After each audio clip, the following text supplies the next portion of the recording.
బైబిల్లోని మొదటి 5 పుస్తకాలు మూల భాషలో ఈ విధంగా ఉంటాయి. ఆది కాండము, ఆది యందు, నిర్గమ కాండము, పేర్లు, లేవియ కాండము, ఆయన పిలిచెను, సంఖ్యాకాండము, అరణ్య మార్గమున, ద్వితీయోపదేశ కాండము, మాటలు. వరుసగా చదివితే హీబ్రూ భాష యొక్క ఆ యొక్క వరుసలో ఎలా ఉంటుందంటే,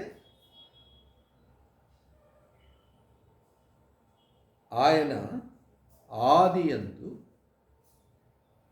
ఈ పేర్లు గలవారిని పిలిచి అరణ్య మార్గమున వారికి ఈ మాటలను ఇచ్చెను అని ఉంటుంది. ఇవి మొదటి 5 పుస్తకాల పేర్లు. Okay, thank you.